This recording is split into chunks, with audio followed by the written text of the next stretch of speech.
Thanks for listening to the Pop Culture Cosmos and the PCC Multiverse. Check out more great podcasts today on one of these awesome affiliate networks. You're listening to a Weeby Geeks Network podcast. You're listening to the ESO Network, your station for all things geek. The Tangibound Network. Check it out. TangiboundNetwork.com. Listen to this show, the latest episode, every time. A proud member of the Gonna Geek Network. The opinions expressed are those of each individual. Check out all the other geeky podcasts over at GonnaGeekNetwork.com and get ready, because geekiness begins in 3, 2, 1. On this week's show, just when you thought it was safe to not talk about Marvel. A heavyweight matchup of Spielberg's, and with Sony, is it out with the old and in with the old? All this and more as we reach our next stop, the PCC Multiverse. Don't be alarmed. The quasi-shimmering light before you is a trans-dimensional gateway to other worlds, other voices, other thoughts, and other realities. Up feels like down, and down feels like the number 7 on a Wednesday morning. Don't worry. That quivering, blood-boiling sensation under your eyebrows is all a part of the charm. Welcome to the PCC Multiverse. And we're back with the PCC Multiverse. This is Gerald Glassford from Pop Culture Cosmos and Game Source. We truly appreciate everyone out there listening to our shows. But it wouldn't be a PCC Multiverse without my good friend. He's the man with the plan when it comes to Humanica Media. You gotta check out everything that's going on today at humanicamedia.com, Humanica Media on YouTube, Facebook, Instagram, and so much more. It is my good friend. It is Josh Peterson. What's up, man? Hey, I'm just currently reading up on my rumor mill about the James Bond director. Whether or not this one sticks, we'll have to find out, but I like the prospects here. So tell everybody out there a little bit more about the first U.S.-born director ever to be a part of the James Bond franchise. Well, it's Cary Fukunaga. I think that's how you pronounce his name. Danny Boyle backed out because of a quote-unquote creative differences. So now Cary Fukunaga is stepping in to take over the director's role, but we'll see if it sticks, because this film seems to have a notoriety for not being able to cling to directors very well, especially since Sam Mendes decided he didn't want to direct it. So I'm curious to see how it's going to do. I imagine this will be the last Daniel Craig Bond film, but who knows, man. Honestly, I just want it to happen, though. I just want it. They've been talking about it for so long. I want it to happen. I want to watch it. I want to see it. But, it's anybody's guess if this is actually going to happen. It is, like you said, Cary Fukunaga. He is going to be, like I said, the first U.S.-born director that's going to be a part of the James Bond franchise. I personally am going to be curious in the next few days how the people overseas in the UK, our friends over there with all the great stations and all their great listeners over there, everybody in the Great Britain, UK, everyone around Europe, how they're going to foresee this change in direction when it comes to directors, that if they're going to be accepting of it, because like you said, this is something that's very big. This is something that hopefully will get the James Bond movie back on track, because like you said, it will be the last Daniel Craig film. But I don't know if everybody overseas is going to be ecstatic about what's going on with this choice, because it is something out of left field. Now, we've talked about all these different James Bonds that could be coming together, as far as Idris Elba or Tom Hardy or any one of the number of people that have been rumored to be replacing Daniel Craig as we go down to more James Bond movies down the road. So it'd be interesting to see where that lines up as far as a new James Bond movie is concerned. But we've got a great show for you today. We've got Rob McCallum standing by in the middle of the Cosmic Crossfire. He and I are going to go mano-a-mano over the Battle of the Spielbergs as far as our choices for which movies from the Spielberg library that we like the most. Then, of course, we also have Tyler Baker from the Fantasy Football Pater podcast. He's going to be previewing Week 3 in the NFL with some tips and some player injury updates and some suggestions for your fantasy football team. And then Josh and I will be coming on the back end to talk about Sony. A couple of announcements were made at the Tokyo Game Show that have us, well, actually kind of reflecting in one sense. There's a lot of excitement over one of the announcements that was made, something that was very predictable, something that you could have seen coming a mile away. It was about time for it to happen. So we're going to talk about that on the back end of the episode. But first, Josh, it is Marvel. Just when you thought it was safe to go back into the water again, Marvel makes some big news all week long when it comes to being all over the place, and it isn't even a time for a Marvel movie to come out. Not only was there a great trailer from Captain Marvel this week, which we'll go in on here in a sec, but also some great television announcements as well in regards to their streaming service that's upcoming and ABC as well. We'll start off with the ABC one. They're hiring one of the writers from Wonder Woman to develop a Marvel TV show for ABC about female superheroes. This is something we've talked about as far as a movie sense when it comes to the Avengers. So what do you think is going to be in mind as ABC has tapped Alan Heinberg? He is going to be actually making up something for ABC when it comes to a Marvel female-led superhero television show. Yeah, it just depends on how they do it, who it is, what kind of hype they build around it. I like the idea of it, but it would have to be executed well enough for me to be interested in it. Because right now, we've talked about this before. Like, I have a hard time tracking so many Marvel properties. I have I love the stuff that's on Netflix, but the stuff that's on ABC, stuff that's on ABC, Hulu, stuff like that. Like, I have a hard time keeping track of it all. I can do the movies and maybe one extra series, but as far as like the Disney streaming service mixed with the stuff on ABC, mixed with the stuff on Hulu, it's so much for me to keep track of. How do you feel about it, though? I think it's something that ABC needs to look into. The first year of Agent Carter was very good for them.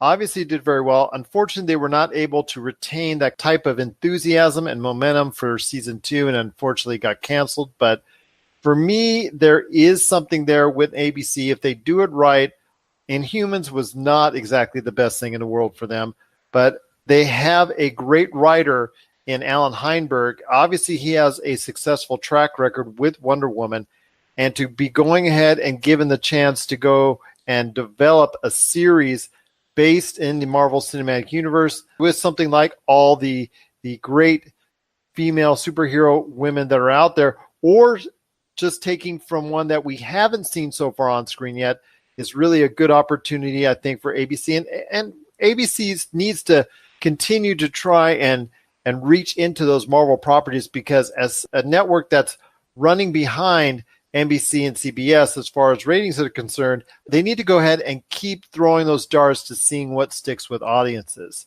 Now, something that we also are interested in is the heavy rumor that's out there that was reported by all the trade magazines, Hollywood Reporter, Variety, and whatnot, that when the Disney streaming service becomes live, that one of the things that they're looking to do is some of those other characters within the Marvel Cinematic Universe that have popularity, like Loki, like Scarlet Witch, maybe even a Hawkeye, and some others, they might be involved in their own television series that's going to go straight to the network.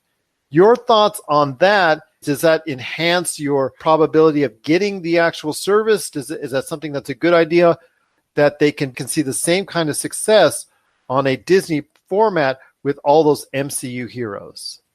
Honestly, man, like I mentioned earlier, I would really need a reason to get into it, because right now I barely have enough time to watch the Marvel films, going out to see them in theaters. So I would have to have a reason to get invested and to go out, not just go out to the theaters to watch these, but sit down and spend hours in front of my TV watching this. Like, I watched the Marvel series on Netflix, but really, like, I only watch them probably about a month after they come out, and when I have a weekend to just sit there and do nothing. I actually have to schedule a weekend to do nothing to sit there and watch these. So, like I said, it would have to be a good story, have to be something that really captures my interest. It would have to be something that would justify paying whatever the cost of the Disney streaming service is, and it would have to tie into the overall MCU in order to keep me interested enough to watch it from start to finish.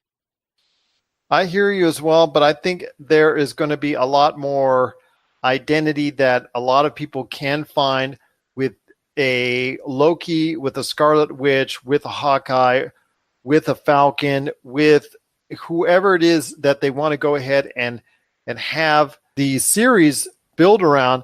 For me, I think it works out a lot better because I don't think they've given enough love to those Netflix shows. I think it's sometimes they really don't have the quality and the feel of something that should be on a larger plane, like I believe they should.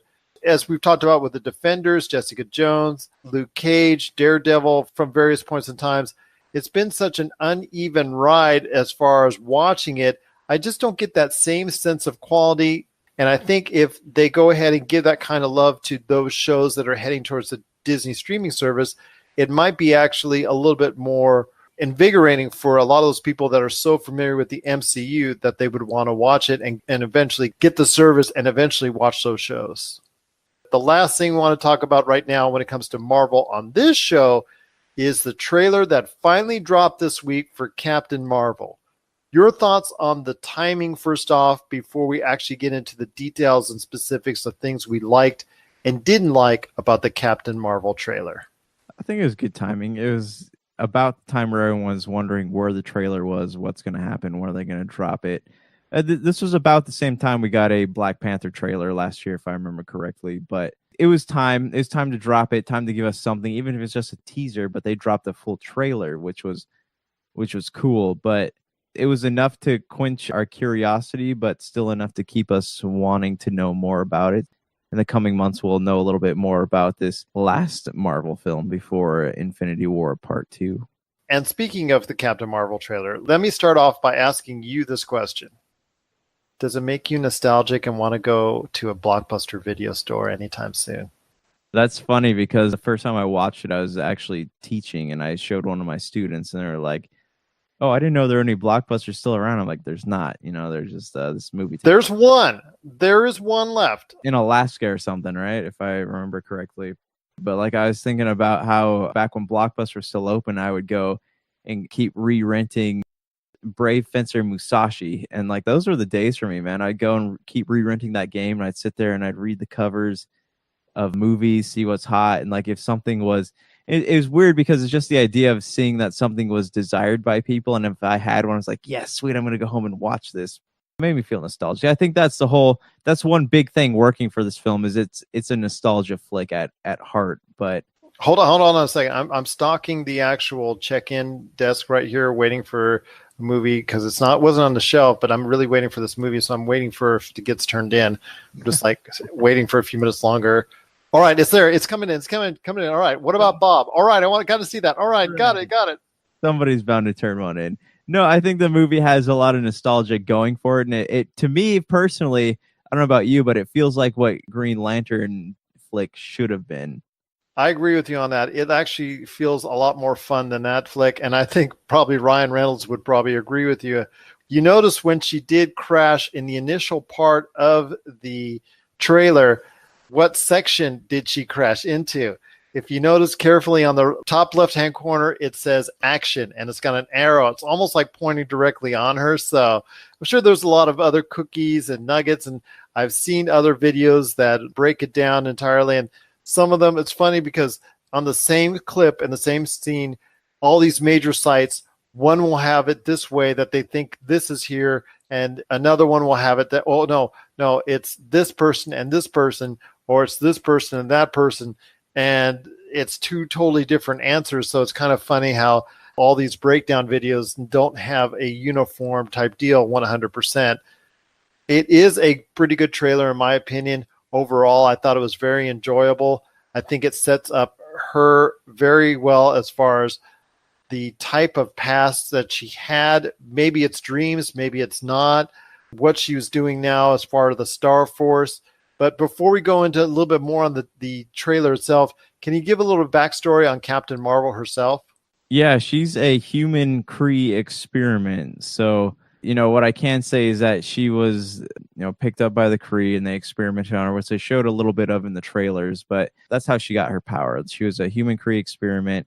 And, eventually she does join the Star Force or whatever you want to call it. And they are like the Green Lantern Corps of MCU. So she's one character that I haven't really dug too far into as far as my comic book reading, and I really want to, but I'm curious how they're going to handle her, because I know like she exists in the same realm of like the Silver Surfer and Nova and heroes like that. So I'm, and I saw in the trailers they're finally introducing the Kree. How's that going to work? I hope they don't go the Secret Invasion route, because that seems like a cheap thrill to me, but who knows?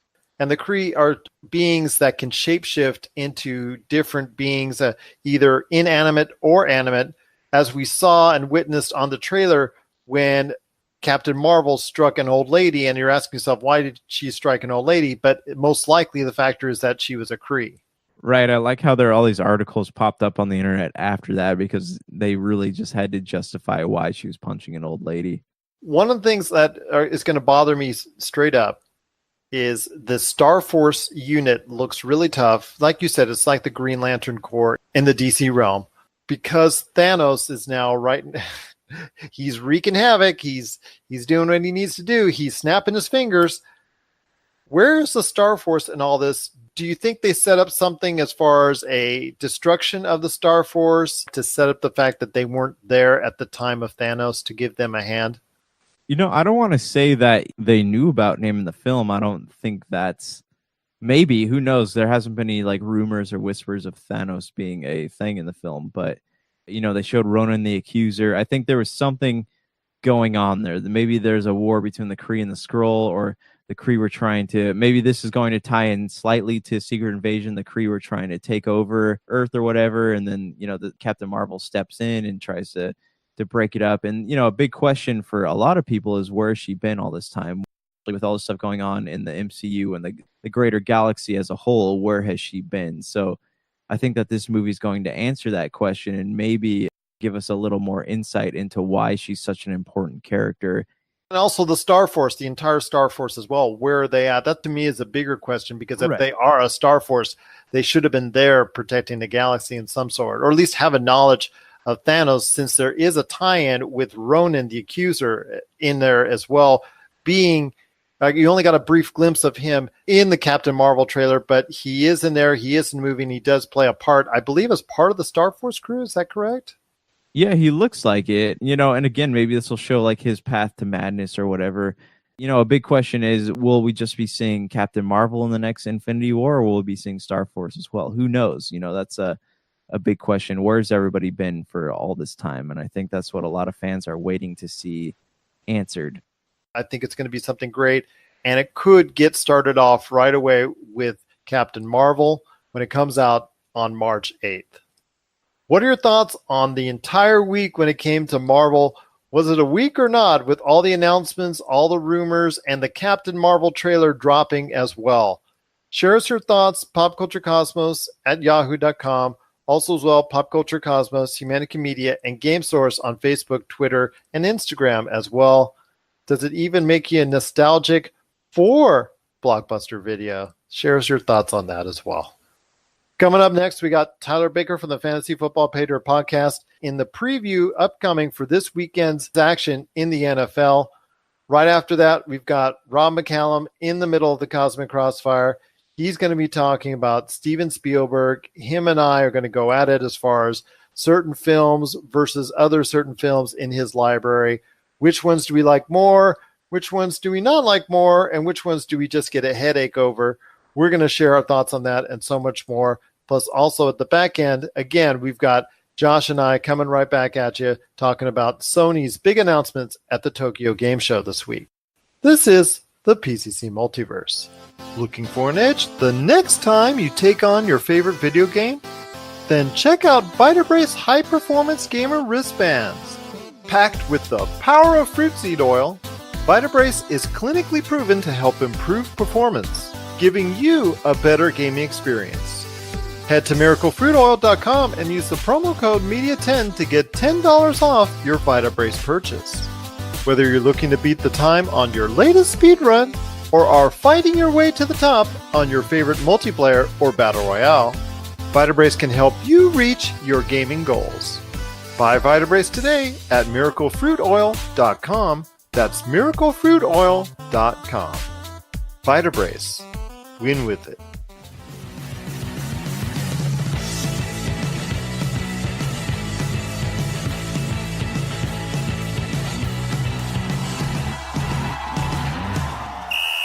And we're back once again with the PCC Multiverse. This is Gerald coming right back at you here. We are looking good for week 3 in the NFL. It's already started with a great game between the Browns and the Jets. Just so happy for the entire city of Cleveland that they finally got off the schneid. But let me ask you something. What is a schneid and how do we get off of it? That's something I've always wanted to know. But anyways, we'll get into that here in a sec when it comes to fantasy football and week 3 in the NFL. And who better to preview week 3 in the NFL but my good friend. He is the fantasy football guru of Pop Culture Cosmos. You got to check out the Fantasy Football Pay Dirt podcast. It's available today on the Pop Culture Cosmos channel on Podbean, Spotify, Apple Podcasts, and over 30 different major outlets. It is my good friend, who I hope knows what a schneid is. It is Tyler Baker. Can you help me, man? I have no schneiding idea what a schneid is. But I do know that it feels like Cleveland won the Super Bowl. The 1-1 Cleveland Browns. It feels like there's energy there. It's all up from here. That's what I'll leave it with that. But yes, congratulations to them. But it is going to be a great weekend in the NFL for fantasy football owners. I know there's some things you want to talk about when it comes to certain injuries that you may be able to want to lean towards to or lean away from. Some people getting healthy, coming back into the lineup, and some people staying out that you think are probably going to be out for an extended period of time. So maybe some fantasy football owners need to make some changes. I think I want to start first in Jacksonville because I've heard some good news when it comes to Leonard Fournette. Yeah, he was really close to playing last week. In fact, it looked like he was going to play last week. And then at the last minute, they decided not to roll with him because it's a hamstring injury. And anytime you have a hamstring injury, the worst thing you can do is aggravate it because then the healing time is going to get a lot longer. So they were cautious with him last week. It looks like he is going to play this week. And also TJ Yeldon there is banged up. So I would say Leonard Fournette is a really good chance to play this week against the Tennessee defense that it isn't really scaring too many people. So I have seen, and there's actually a lot of defenses that are out there that are not scaring a lot of people. One of those defenses is coming up Monday night in Pittsburgh. Pittsburgh has been going through a little bit of turmoil. Antonio Brown is getting upset. There's some finger pointing right and left. And they're going to be going into a veritable lion's den, no pun intended, when they actually go into Tampa Bay to face the Fitzmagic, because the Fitzmagic is definitely back. When you were talking about fledgling defenses, I couldn't tell which one you meant, Pittsburgh or Tampa Bay. But I think it's definitely Pittsburgh. You know, they've gotten away from that stiff Dick LeBeau defense that just doesn't give you too much. Pittsburgh as an organization, I know it kind of looks like they might be falling apart, but let's just remember that this is one of the more stabler franchises. And while some of the Antonio Brown stuff, I think might have just been played up in the media spin and in the echo chamber there, I would expect him to come out and play well with Ben Roethlisberger, but they're going to have to overcome that defense that is more than likely going to give away a lot of points to the Tampa Bay Buccaneers. They're just the Fitzmagic is back, and I don't know if the Pittsburgh defense is the one that's going to slow that down. So if you have pieces, honestly, if you have pieces of either one of these offenses, I would be playing them this week, and I think there could be a lot of fantasy points on Monday night. Before we get into something that I want to talk about when it comes to Southern California per se, and I'll elaborate more on that a little bit later at the end here, your thoughts on the weekend as a whole. What are some of the players that you think people need to target, some information that you've come up with, and some matchups that might be favorable for them to look out for this weekend? Well, we're going to see Carson Wentz back in action. That's a good thing. The bad thing is that offense is really banged up. I would expect Philadelphia hosts Indianapolis, and I would expect Carson Wentz to probably not get off to a really good start. So if you've been saving him, I don't know if this week is the week to play him. It just depends on who else you have at quarterback. But I would expect Zach Ertz to get peppered with a lot of targets on Sunday. Also, Corey Clement looks like he might be the guy there. Jay Ajayi is hurt. Darren Sproles does not look like he's going to play. So I would expect Clement, if Jay Ajayi doesn't play, to get a lot of work as well.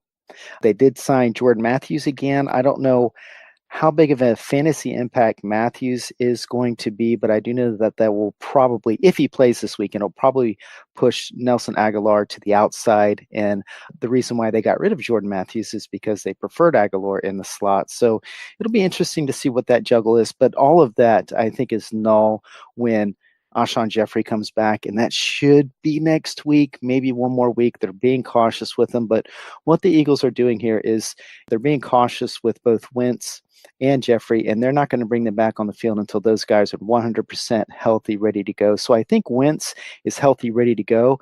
I'm just not sure that offense is going to be firing on all cylinders, missing so many important pieces.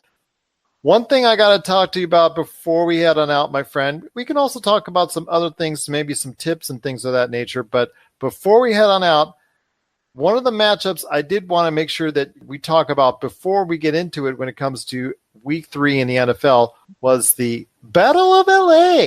The battle of the two teams that can't fill their own stadium with their own fans out between the Rams and the Chargers, who, all jokes aside, are very good teams, and actually both of them could have some real playoff aspirations. Yeah, there's a lot of really good fantasy options on both of these teams. I think the Chargers get slowed down a little bit this week. They haven't this year yet played a defense as good as the Rams. I do kind of like Austin Eckler for the Chargers. The Rams in week 1, when they faced Oakland, it was Jalen Richard that got a lot of work. There was a lot of underneath stuff coming out of the backfield. And the Chargers have a really good talent in Eckler. So I would expect Eckler's stock to continue to go up this week, not to negate what Melvin Gordon's going to do, but I see a lot of opportunity.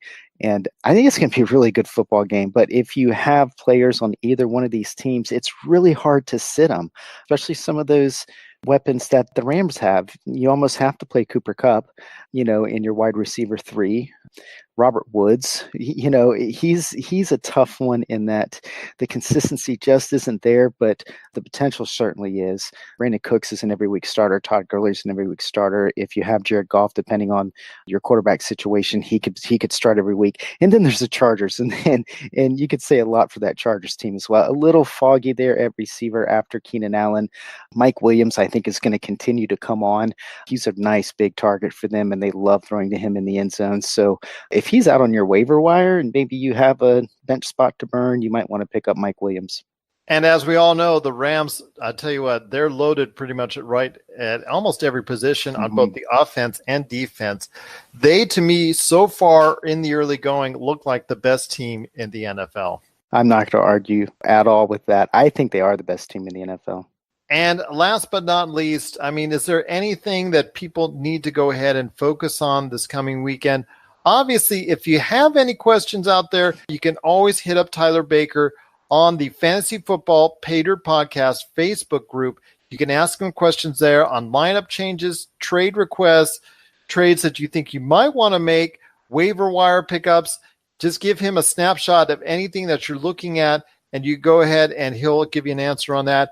If you get a chance, Fantasy Football Pater Podcast Facebook group, there's also over 200 individuals there that might also give you their opinions, so you can get a great opinion on exactly what you need to do for your fantasy football team. Last thing I want to go into, my friend, is some things that you're looking at as far as maybe some subtle changes that people might want to consider making when it comes to the third weekend in the NFL. Well, in Cincinnati, Joe Mixon's going to be out for a couple of weeks, so Giovanni Bernard is definitely the guy there. I don't know how much of a fantasy asset Mayfield is going to be, but I know it does a lot of good for Jarvis Landry and also Antonio Callaway. If Antonio Callaway is available in your league, you need to go pick him up. He had 10 targets tonight. And now the Cleveland Browns have 10 days. They have a long week to prepare for week 4, knowing that Baker Mayfield is going to be under center. And we could see some good things from the 1-1-1 Cleveland Browns in week 4. Definitely, but we will talk more about that on our Monday episode of the Pop Culture Cosmos Show. But for a really detailed breakdown of the fantasy football scene, check us out each week. It comes out either Tuesday or Wednesday, depending on the time zone that you're at, on the Fantasy Football Pater podcast, which is now a part of the Pop Culture Cosmos channel. You can catch it today on Podbean, Apple Podcasts, Spotify, and so many other different outlets. My friend, it's going to be a great weekend in the NFL again. Thank goodness I'm not playing you. I think a lot of people say that. Yes. So far this season, you are definitely the hot man indeed when it comes to fantasy football. Again, if you have any questions, check it out today, the Fantasy Football Pater podcast Facebook group, and our full episodes today. Tyler, just cannot thank you enough for being part of the show, part of the Fantasy Football Pater podcast, and of course, right here at the PCC Multiverse.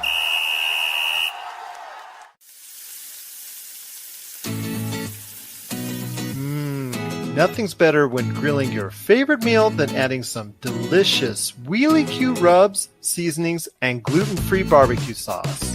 Made with the finest ingredients, Wheelie Q products pack a ton of flavor to your meals, whether it's ribs, chicken, steak, hamburgers, fries, or vegetables. To get your hands on some of these tasty Wheelie Q items, head on over to www.wheelieq.com, and a portion of all profits made will go into finding a cure for spinal muscular atrophy. PCC Multiverse listeners, act now and get 15% off your order today just by entering the promo code POD2. That's POD and the number 2 at checkout. For the tastiest food on the grill, nothing's better than Wheelie Q items today at wheelieq.com.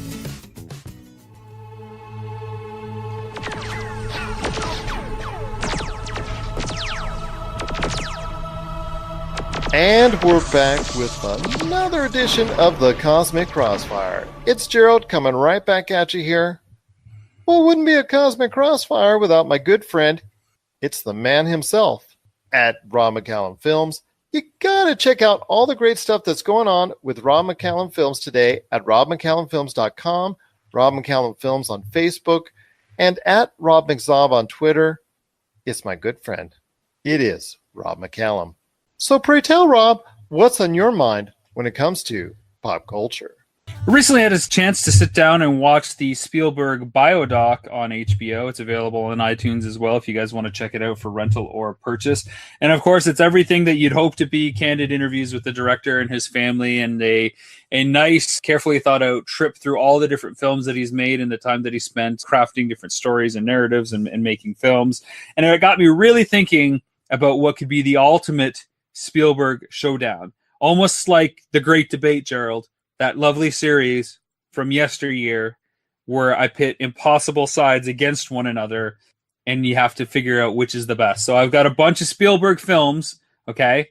And the question is, which would you rather have in your collection? All right? Not what's better, not what's more important. Which would you rather have in your collection? Okay? Fair enough. Shoot it at me, man. Shoot it at me. The first pair is Jaws versus Jurassic Park. Both blockbusters, both revitalized the blockbuster. Jaws, obviously, maybe the first big blockbuster, but Jurassic Park, a real return to form and really put summer movies back on the map in 1993. Wowed audiences, ushered in the age of CG. Jaws versus Jurassic Park. What do you want in your collection? Well, I know you're going to not like me for this. I know you're a huge JP fan, but I'm going to have to go with the original Meg himself. And let's go for the shark. It's not surprising that you're picking something wrong. It's okay. I'm used to you being incorrect on this show. Well, I think the interaction between the main characters itself and the tension that builds to me makes Jaws a better movie than Jurassic Park. It's not about a better movie. Which do you want in your collection? Which are you more likely to watch over and over again? That's why I would watch it over and over again. Just because I don't think you would watch Jaws more times in your life than you'd watch Jurassic Park. Yes, I would. I think Jurassic Park to me is a slasher movie. I've watched it once. A slasher movie. Here we go. It is a glorified slasher movie, man. It's Jaws is a drama on a boat. Well, you need a bigger boat. So yeah. All right, next pair up: Close Encounters or War of the Worlds. For me, I'm going to probably say War of the Worlds. Close Encounters Wow. I've seen Close Encounters once a long, long time ago. I enjoyed it for what it was, but it was moving at a snail's pace, I think, as far as the actual speed of it. That to me was probably the lone setback that caused me to say, hey, okay, I watched it. I'm done with it. I would probably say War of the Worlds. I think it's paced a little bit quicker. It's a little bit geared towards modern audiences. And maybe it's because my tastes have evolved over the years with movie making. And sometimes it's harder for me to get into older movies now because of the fact that so many movies these days are filmed at such a faster pace. So I'd probably say War of the Worlds at this point in time, although that has a lot of issues as well. Yeah, there's a lot of issues with War of the Worlds. There are moments and sequences that I really like in that film, but I got to go Close Encounters on this one for a lot of reasons. One, it's like the first big film Spielberg got to do without anybody on his butt about what he wanted to do. He played a pivotal role in writing that screenplay. He went over budget, he went over time, but that film is exactly what he wanted unequivocally without anybody interfering in any kind of way. And I think it is a real masterpiece for him. And I would, even though I've seen War of the Worlds more than Close Encounters, going forward, I am more likely to watch Close Encounters more than War of the Worlds. The next pair, here we go. Hook versus Catch Me If You Can. I would definitely say Catch Me If You Can. Hook, to me, is just something I saw it, and I think I want my life back. Those 2 hours of my life back. I just think it just was... I feel sorry for Dustin Hoffman. I feel sorry for Robin Williams, the late Robin Williams. Rest in peace. It was just not good. It's just, to me, Catch Me If You Can is a nice story. One of the great things I like to see every now and then from Steven Spielberg films is just there's a simplistic story to it and a simplistic feel to some of his movies. And one of those is Catch Me If You Can. And I really kind of like the charm that it has. It doesn't try to go out of its way to do too much, but just make for an entertaining time. I'm a huge fan of Catch Me If You Can. I really like the play between Tom Hanks and Leonardo DiCaprio. Christopher Walken is fantastic in it. Again, Hook has some really awesome moments. It's that sequel to a classic tale that we've all wanted. And I don't think anybody but Spielberg could have really taken something like that on and had the success that he did have, regardless of what you think of the results. There are really nice sequences in there. I like Dustin Hoffman, especially when he goes full on like ham and cheese mode. Peter Panning. Oh no, the bull box. I love all that stuff. I think it's all fun. It was also probably one of the first films that I saw with a ton of marketing behind it and a lot of merchandising as well. They were really pushing it over the top. There was toys and action figures, and Kenner, which had the license for it, as well as I think it was Robin Hood, Prince of Thieves, rebranded actual Star Wars toys to make it part of the actual series. They just used the molds and put it in a different box. So I think that was pretty interesting too. But Catch Me If You Can is a classic for me. I think I've probably watched it 50 or so times. I'm a really big fan of it. So I would say it's Catch Me If You Can. The next one, I kind of know where you're going already with it, but I think it's really interesting, and I don't think you... Maybe you have to come back to this one in a year or so to really let me know how you feel, okay? The pair is Minority Report versus Ready Player One. Oh, that's easy. Minority Report all the way.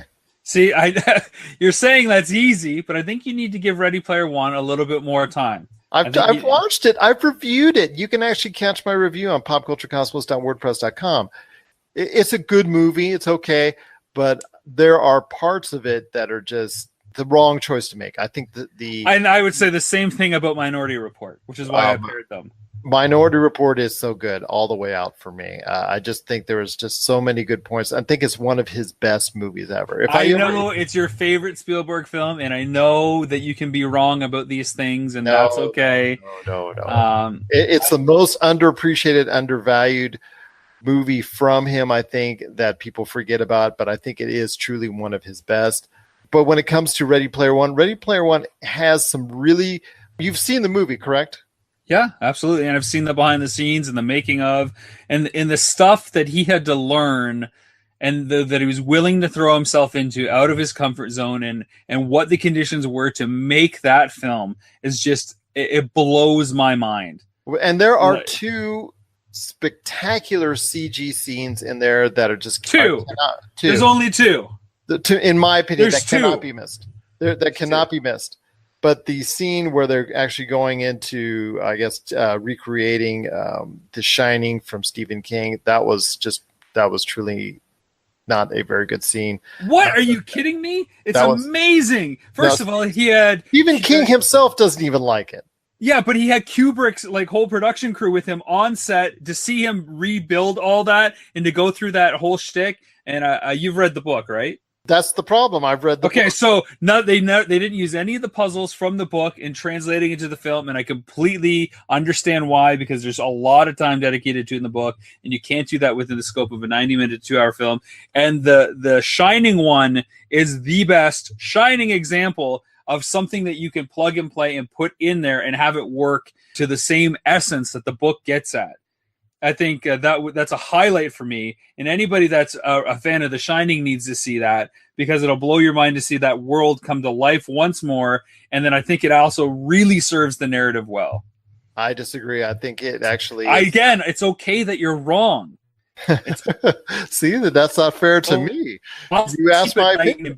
I did, and I'm okay asking and getting a wrong opinion over and over again. Oh my gosh. Well, like I said, both I would mind having on Blu-ray, especially the fact that Ready Player One is so visually illuminating for the opening and the ending sequences of the movie, which are so brilliantly done, which are looks just a pop culture explosion on massive screen that I just truly enjoyed watching on the big screen. But it's just the middle parts lag a little bit, and the fact that the sequence with the Shining is just. It's not good, man. It's amazing. It's good. It's not so good. No, so good. Minority Report for me is just a great movie. A great waste of time is what that is. No. An embarrassment to the original Philip K. Dick book. No. Just Tom Cruise jumping around on flying cars. Couldn't disagree with you more. Yeah, just awful. Carry around people that have visions. You're listening to the Pop Culture Cosmos. Don't touch that dial. Wait, do people still use dials? Rob McCallum Films is back with a vengeance. Power of Grayskull, the definitive history of He-Man and the Masters of the Universe, which chronicles the ultimate 80s billion-dollar franchise, Masters of the Universe. See exclusive interviews and hear untold stories from the people responsible for creating the world of Eternia, a place full of magic and science, and learn about the craft of creating action figures and animation. Power of Grayskull is just one of our many projects at Rob McCallum Films. Okay, so the next one is tough, okay? The last two are tough. And again, which would you rather have in your collection? Raiders of the Lost Ark or E.T.? Easy on this one. Raiders of the Lost Ark by leaps and bounds. Even with kids? Even with kids. Well, I wouldn't show it to the kids, but I'd have to tell them that I'd have to show them that behind the scenes footage of how they made that scene with the ice melting and when they open up the sarcophagus, when they open up the ark and there you go, and it's like all that, I'd have to show them that scene behind the scenes first before you actually show them the movie. But I would say definitely for me, Raiders of the Lost Ark. It's just such a fun movie to watch, and you get appreciation for Steven Spielberg's childlike enthusiasm for projects when you see that one and you see the third one, Last Crusade, yes, with Sean Connery. Those two movies are really fun to watch, and I would definitely like to have those as part of the collection. E.T. I was never a fan of at the time. But you're talking childlike but excitement. I understand there is nothing more childlike excitement. I understand the charm, but I think it was the fact that it was just out there and it was pushed out onto the public at that point in time when it came out, that it was just so, it was almost like it was force-fed onto the public as far as how cute, how adorable, how mass merchandise this was. And I think I probably just revolted on it. It's a very nice storytelling medium. It's a very nice and charming movie when all is said and done. But for me, it's just sometimes goes over on the cuteness. And I just think at that point in time in my life, I just like this. I want nothing to do with this movie. I just think for me, it would be Raiders of the Lost Ark. Spielberg. You sold out, man. You had me at Jaws, then you lost me at E.T. No, Raiders of the Lost Ark, that was like right around the time when Harrison Ford really was getting into a groove as far as some really great roles. And Definitely. I think he embodies the spirit of what a lot of people would like to go through as far as being an adventure and going through that realm where everything is exciting around every turn. And I can't say enough good things about Raiders of the Lost Ark as a whole movie. And it obviously a lot of Spielberg's imprint on his life and his culture and his background in regards to what the movie is portrayed as well. All right, the last one I got for you is Schindler's List, Saving Private Ryan. Now, that one is a close one.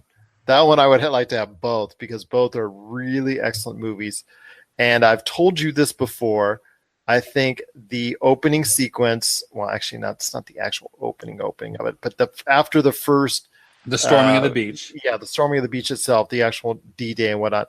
That sequence is probably one of the 2 or 3 most brilliant sequences I've ever seen on a big screen in my life. The movie itself after that is pretty good, but it has a couple of points where it kind of gets a little too mushy. Schindler's List is an excellent movie throughout with some just outstanding performances by Liam Neeson and Ben Kingsley, which is part of the reason why it's kind of hard to get into Ben Kingsley's latest role where he is the exact opposite of what he did in Schindler's List. So it's kind of hard to believe him in the role that he's currently in. Well, one of the interesting facts while you're checking that out, Gerald, that I learned from the Spielberg documentary on HBO. Operation Finale, yeah, where he plays a former Nazi commander and whatnot that they're trying to go after. So, one of the interesting facts that I learned about Saving Private Ryan while watching the Spielberg documentary is that they shot it chronologically.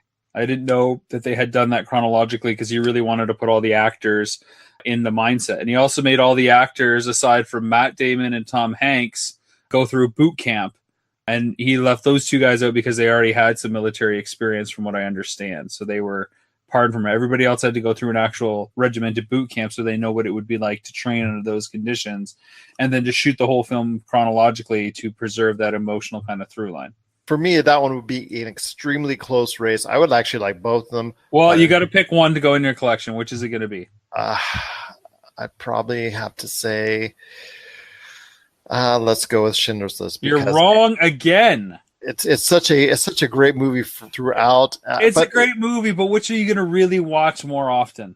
But I'm going to probably shut it off after the first 20 minutes because... But you're going to watch it more than you're going to watch all the Schindler's List. Well, yeah, I catch myself... 5 hours long. I will say I catch myself watching that opening sequence a lot on television, even to this day. So maybe you're right on that one. Yeah, I got to go Saving Private Ryan. I think if you can say a film is more fun or a little bit more engaging, Saving Private Ryan is definitely a little bit more engaging on my side. Which did you want to throw at me? Which pair? Okay, so I got a pair for you here. Ready? This goes a little bit in the Wayback Machine, some of his first offerings. Oh, what are we going to do, like Amblin and Duel? Well, hold on. 1942, what are we doing? No, not 1942. I think he tries to forget that one. Duel versus Sugarland Express. I'd have to go with Duel. Even though it was a made-for-TV movie, and a lot of that's probably because I've watched this documentary and hear him really talk about it and dissect it compared to Sugarland Express. Again, it's just like that, faceless monster constantly chasing you down. And having been on a number of road trips and having driven across North America to the extent that I have, it's just something that I can relate to a little bit more. I agree with you on that. I think it's a very underappreciated movie, one of his best early movies, and something that actually could translate well into a rebooted type thing if he ever wanted to get back into, or somebody else wanted to pick up the property and whatnot. Because I think, like you said, from a storytelling medium, from a tense, from a suspense aspect, I think it tells a great story, great narrative even today. And I think Dennis Weaver's performance in the movie just really sells it for me. I think that's what really just put it over the top as one of his best early movies going on. All right, here's another tough one. This isn't even really fair. This is sequels. Temple of Doom or The Lost World? Well, I'd have to go with The Lost World because Temple of Doom is one of the worst films of all time. See, I'm teeing it up for you just so that we can be friends a little bit longer and continue to do the well, your opinion on Temple of Doom. How bad is that movie? Because it's really bad. It's that campfire scene is just atrocious. wasn't going to be a big budget thing, that it was going to be really self-contained but have a really great story. And then Temple of Doom opens up like a James Bond film. There's the coming out of the airplane in a raft. There's all the weird creature things on the campfire. You know, I really love the minecart race scene. I think that's really fun, but it's been done a million times since. It doesn't have the magic, and I don't think that the mythology of Temple is as strong as the Christian mythology that they use in Raiders and Last Crusade. To go with in Hindu culture just isn't universal enough to have the same kind of awe-inspiring power. It doesn't have the same mythos that's tied to other things, like the Holy Grail has been written about a billion times. The Ark of the Covenant has been written about a billion times. And I think also Harrison Ford's performance was actually very underserved. He almost walked through the picture himself. He wasn't utilized in the picture very well, in my opinion. Plus the fact that, unfortunately, sorry to Steven Spielberg out there, but his future wife at that point in time and the kid in there were just absolutely nauseating and annoying to just no extent. The way they were screaming, they were overacting, both just I could have done without. And the fact that they overtook the picture and they took a lot of it away from Harrison Ford, which I think a lot of people at that time were wanting to go and see, leads into the fact that it's just such a bemoaned picture. And I don't know, anybody who tells me that they like it, I just leaves me scratching. You instantly put them in another category, and that's fine. They can sit there and they can have their thoughts and opinions, but they're always going to be in that category. It's a nauseating movie. They're put in a similar plastic box in which that I have put you in for some of your opinions. It's fine that you can have whatever you want. You'll always just be in this plastic box. Sometimes you dip your toe or your arm outside of it to the realm of sanity and rational thinking, and you join me in such a blessed plane of existence. But for the most part, you're concealed to this plastic dungeon of despair. I'm just reaching out right now and trying to grab your heart. I see that. And, you know, it's funny because most people of my generation and age, Temple is their favorite because they grew up and as kids and they saw it when it came to VHS. That was one of the first films that they really connected to. It is definitely more family friendly than, say, a Raiders or even Last Crusade is. Like you said, with the eyeball melting scene, I'm sure if you put it on for your daughters, they would probably respond more to Temple than they would to Raiders. So it's definitely kid friendly. That doesn't make it better, but that's that thing. Well, I mean, it's all about telling a narrative.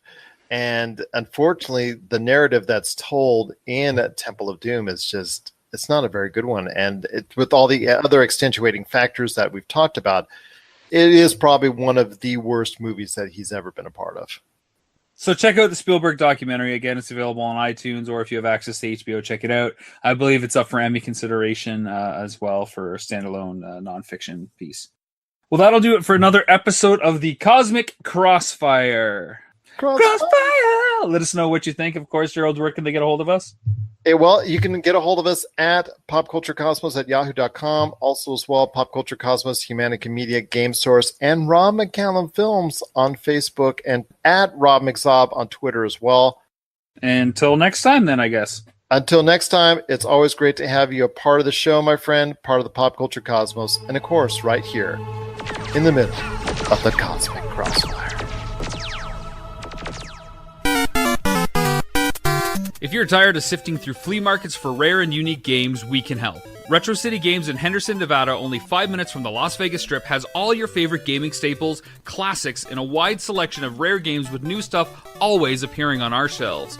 Come in and chat with Nicole or Doug about your love of games and watch as they help you complete your collection or find your childhood favorite. And don't forget, Retro City Games loves trade-ins. So if you have any Nintendo, Super Nintendo, Sega, Xbox, PlayStation, or even PC games, come in and visit Retro City Games today.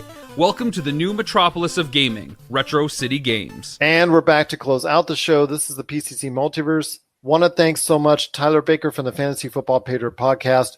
Full episodes on the Pop Culture Cosmos channel, and also my good friend Rob McCallum in the middle of the Cosmic Crossfire.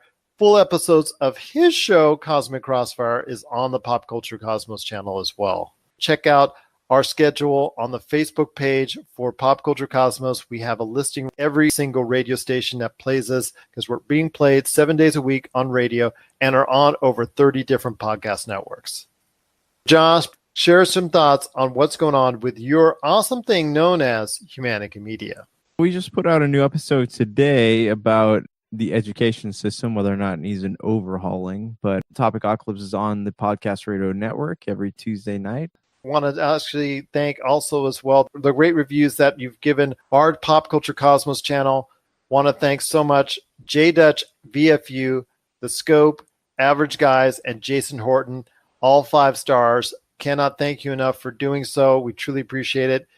And if you do go ahead and send out a 5-star review, we are truly humbled, truly appreciative, and we'll give you even a shout out right here at the Pop Culture Cosmos and the PCC Multiverse. So Josh, on the way out, my friend, want to talk Sony at the Tokyo Game Show this week. Yes, there was a lot of cool trailers that came out, really cool, a lot of JRPGs, a lot of other games that are coming on the way. We saw some more Kingdom Hearts 3, which is supposedly still coming out in January. Keeping my fingers crossed. I want to ask you this, my friend. The first major announcement that they made, everybody went gaga over, but it wasn't really too much of a surprise because you knew it was coming. We've seen a mini Nintendo. We've seen another mini Nintendo. We've seen a mini Sega announced. And now we see a mini PlayStation now on its way with 20 built-in games. Your thoughts on the mini PlayStation on its way to consumers later this year?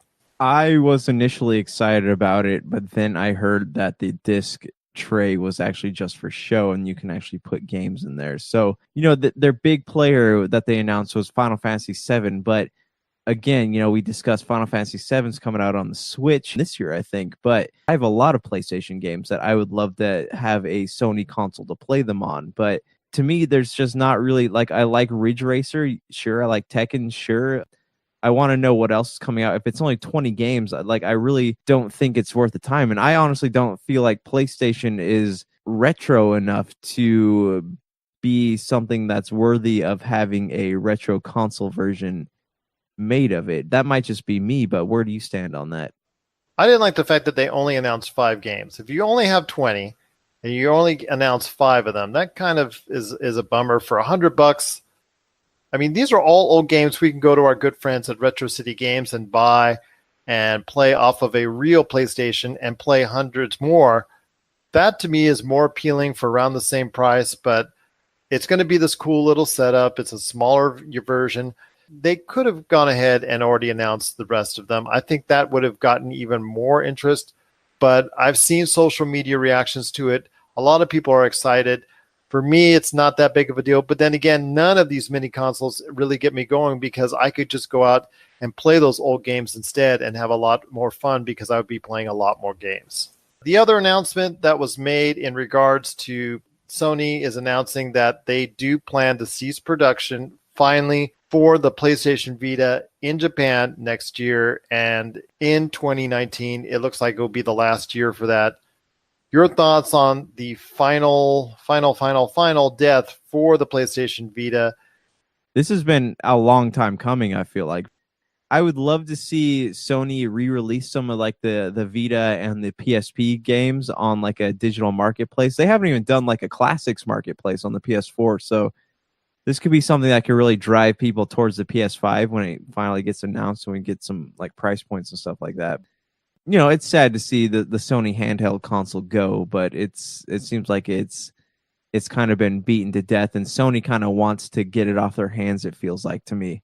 I actually still have mine. I actually have enjoyed it over the years, and just it was the games, the number of games, the quality of the games, just never made it to the PlayStation Vita.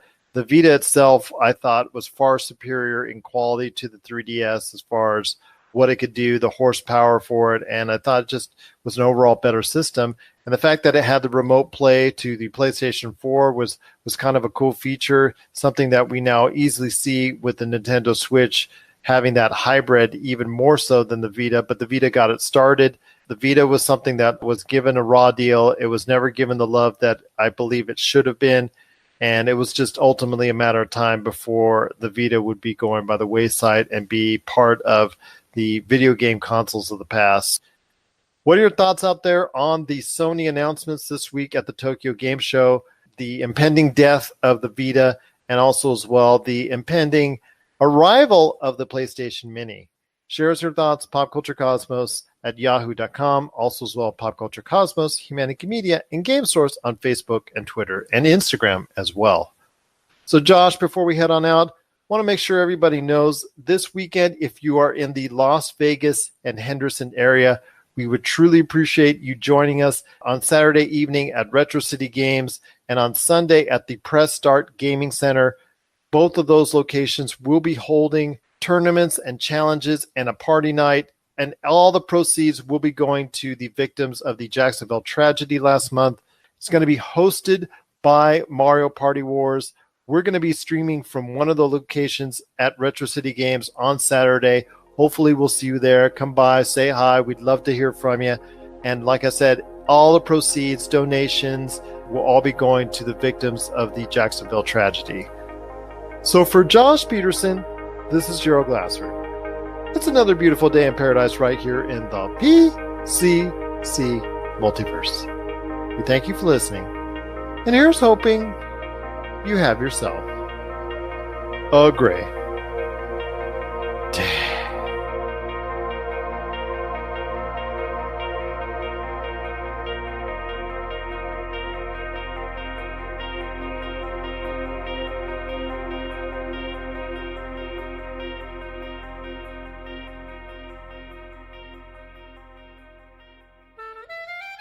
Did you know the ESO Network has a brand new Patreon? That's right, we're asking for your help, and you could do it for as little as $1 a month.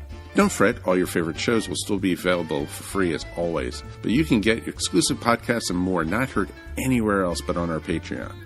To sign up for the ESO Network Patreon's easy. All you have to do is go to esopodcast.com and click on the link. With your support of the ESO Network, it's you who will reap the rewards.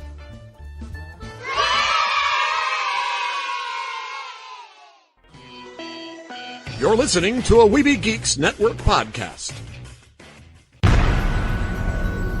This has been a broadcast of the ESO Network. Be part of the crew and help support our shows by donating to our ESO Patreon or by shopping through Amazon.com or the TeePublic store, which can all be found at www.esonetwork.com. The ESO Network, your station for all things geek. Tangent Bound Network. Let your voice be heard. TangentBoundNetwork.com. Thanks so much for downloading the Pop Culture Cosmos, and stay tuned as more great podcasts are on the way. Thanks again for listening to us here at the Pop Culture Cosmos.